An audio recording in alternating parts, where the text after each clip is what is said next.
Assalamualaikum warahmatullahi wabarakatuh. Hai semuanya, kali ini kita akan belajar IPA bersama kakak Nurul Laila. Pada video pembelajaran kali ini, kita akan membahas materi asam, basa, dan garam. Sebelum mulai pembelajaran kali ini, saya akan menjelaskan kompetensi dasar pada bab ini. Yang pertama, kompetensi dasar 3.3 yaitu menjelaskan konsep campuran dan zat tunggal atau unsur dan senyawa, sifat fisika dan kimia, perubahan fisika dan kimia dalam kehidupan sehari-hari. Yang kedua, kompetensi dasar 4.3 yaitu menyajikan hasil penyelidikan atau karya tentang sifat larutan, perubahan fisika dan perubahan kimia, atau pemisahan campuran. Adapun tujuan pembelajaran hari ini adalah setelah mengikuti kegiatan pembelajaran jarak jauh atau daring, peserta didik diharapkan dapat mengidentifikasi larutan asam dan basa berdasarkan ciri-cirinya. Peserta didik dapat mengklasifikasikan contoh larutan atau makanan yang bersifat asam dan basa. Baik, kita mulai materi hari ini.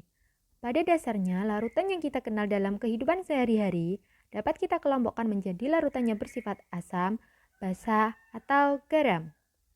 Nah, larutan seperti cuka, sirup, penghilang noda, sabun cuci, sabun mandi, soda kue, dan garam dapur adalah contoh larutan asam, basa, atau garam. Nah, yang pertama kita akan membahas asam. Asam didefinisikan sebagai senyawa yang menghasilkan ion hidrogen atau H+ ketika larut dalam pelarut, biasanya air. Tentunya adik-adik sudah mengenal larutan asam dalam kehidupan sehari-hari. Contohnya, jeruk, lemon, dan cuka. Asam ini memiliki beberapa ciri-ciri. Yang pertama, rasanya masam, tidak boleh dicoba kecuali dalam makanan. Yang kedua, dapat menimbulkan korosi. Dan yang ketiga, dapat mengubah kertas lakmus biru menjadi merah. Larutan asam juga dapat menimbulkan dampak negatif bagi lingkungan seperti terjadinya hujan asam, yang dapat menyebabkan terjadinya kerusakan pada bangunan, gedung, dan patung-patung. Hujan asam terjadi bila terdapat kadar gas belerang dioksida dan nitrogen oksida di atmosfer sangat tinggi. Gas ini akan bereaksi dengan air di atmosfer dan membentuk asam sulfat, asam nitrat, dan senyawa asam lainnya.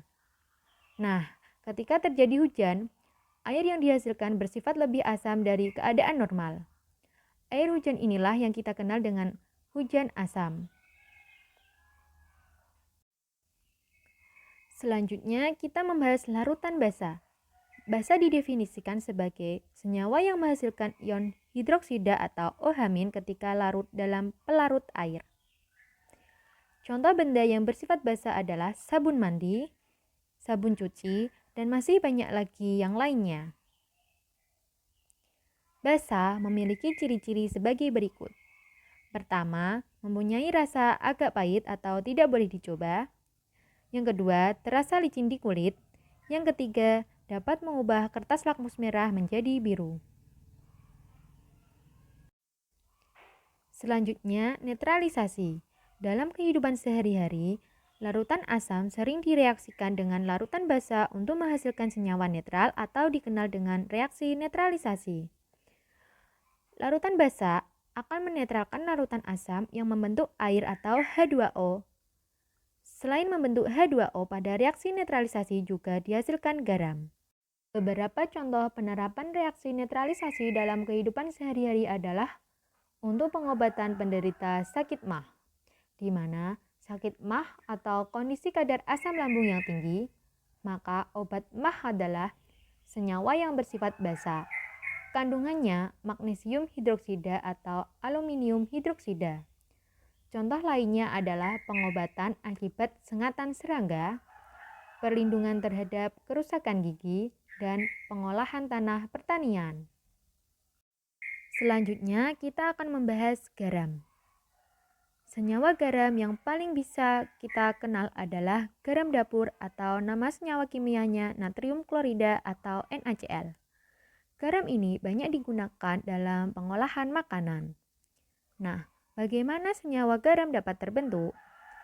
Salah satu reaksi yang dapat membentuk garam adalah reaksi asam dan basa atau reaksi netralisasi. Nah, pada reaksi netralisasi tersebut dihasilkan garam dan air. Contohnya, ketika HCl atau asam klorida direaksikan dengan NaOH atau natrium hidroksida, maka akan menghasilkan NaCl atau garam dan H2O yaitu air. Selanjutnya yaitu indikator. Salah satu cara membedakan asam atau basa dengan menggunakan indikator. Indikator asam basa adalah suatu senyawa yang dapat menunjukkan perubahan warna apabila direaksikan dengan asam atau basa. Indikator dibedakan menjadi dua, yaitu indikator alami dan indikator buatan. Indikator alami. Berbagai jenis tumbuhan dapat digunakan sebagai indikator alami. Tumbuhan yang termasuk indikator alami akan menunjukkan perubahan warna pada larutan asam ataupun basa. Beberapa contoh tumbuhan yang termasuk indikator alami adalah kunyit, kubis merah, bunga mawar, dan bunga kembang sepatu. Ekstrak kunyit akan memberikan warna kuning cerah pada larutan asam dan warna jingga pada larutan basa. Kubis merah. Kubis merah akan berwarna merah pada larutan asam, berwarna hijau pada basa lemah, dan berwarna kuning pada basa kuat. Bunga kembang sepatu. Ekstrak bunga kembang sepatu akan memberikan warna merah cerah pada larutan asam dan berwarna hijau pada larutan basa. Selanjutnya, indikator buatan. Salah satu jenis indikator buatan yang digunakan adalah kertas lakmus. Ada dua jenis kertas lakmus, yaitu kertas lakmus biru dan kertas lakmus merah. Apabila kertas lakmus biru dicelupkan ke dalam larutan asam, maka akan berubah menjadi warna merah. Dan apabila kertas lakmus merah dicelupkan ke dalam larutan basa, maka akan berubah menjadi warna biru. Apabila kedua kertas lakmus tersebut dicelupkan ke dalam larutan yang bersifat netral, maka warnanya tetap. Selanjutnya, praktikum indikator alami.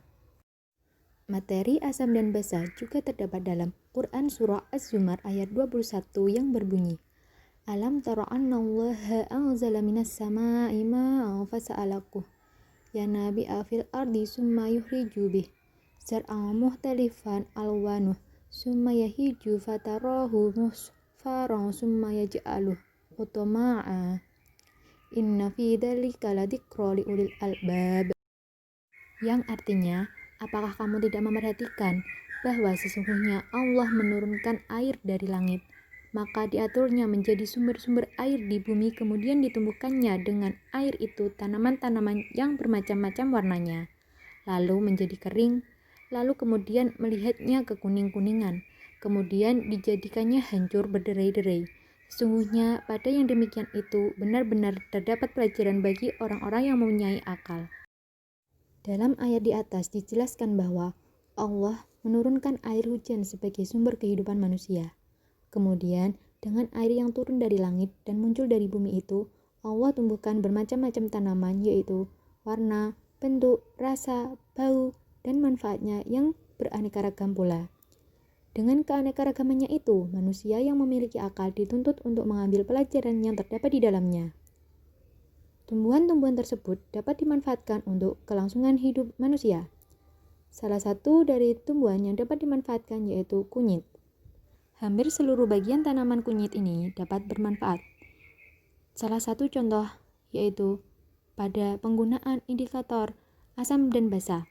Kunyit dapat digunakan sebagai indikator alami untuk menentukan mana yang larutan asam dan mana yang larutan basa. Assalamualaikum warahmatullahi wabarakatuh. Nah, kali ini kita akan praktikum mengenai asam dan basa menggunakan indikator alami secara online. Jadi, perhatikan video pembelajaran ini dengan baik. Untuk materi asam dan basa sudah saya sampaikan di video sebelumnya. Jadi, selanjutnya kita hari ini akan praktikum mengenai asam dan basa menggunakan indikator alami. Untuk alat dan bahannya, kalian harus memperhatikan. Di sini, kita akan menggunakan indikator alami yaitu kunyit. Jika kalian tidak menemukan kunyit di rumah kalian, kalian bisa menggunakan bubuk kunyit yang kalian dapatkan di toko dengan harga 500. Nah, yang kita uji apa saja? Jadi, karena di sini materinya asam dan basa, maka kita akan menguji larutan asam, larutan basa, dan netral. Di sini posisi kita belum mengetahui mana yang larutan asam, mana yang larutan basa, dan mana yang larutan netral.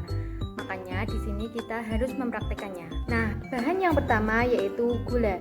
Di sini sudah ada gulanya. Karena yang diuji adalah larutan, maka kita akan menambahkan air sedikit. Sedikit saja ya. Kemudian kita aduk menggunakan pengaduk sampai hingga gulanya larut. Selanjutnya yaitu garam. Di sini sudah ada garamnya, lalu kita tambahkan air karena yang diuji adalah larutan. Sedikit saja. Kemudian aduk dengan menggunakan pengaduk hingga larut. Usahakan pengaduknya beda. Aduk hingga garamnya larut. Yang ketiga yaitu jeruk nipis. Kita peras jeruk nipis ke dalam wadah ini dengan hati-hati sehingga didapatkan airnya yang akan diuji nanti. Yang keempat yaitu cuka. Kita tuang cuka ke dalam wadah. Sedikit saja, jangan banyak-banyak.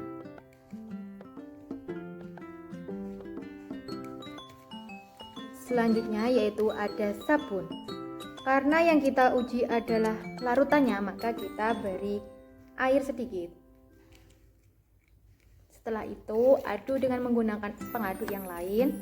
Aduk sabun hingga larut.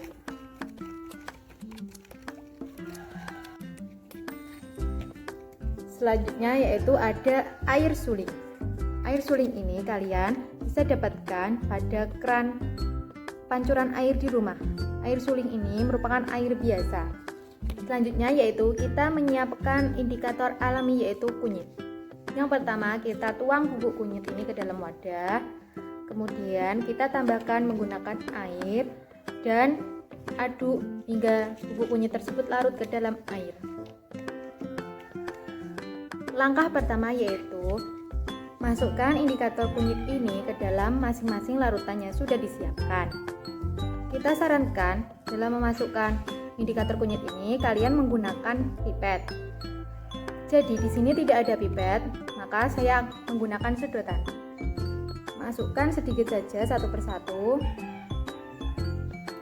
beberapa tetes saja. Kemudian nanti kita akan melihat perubahan warnanya.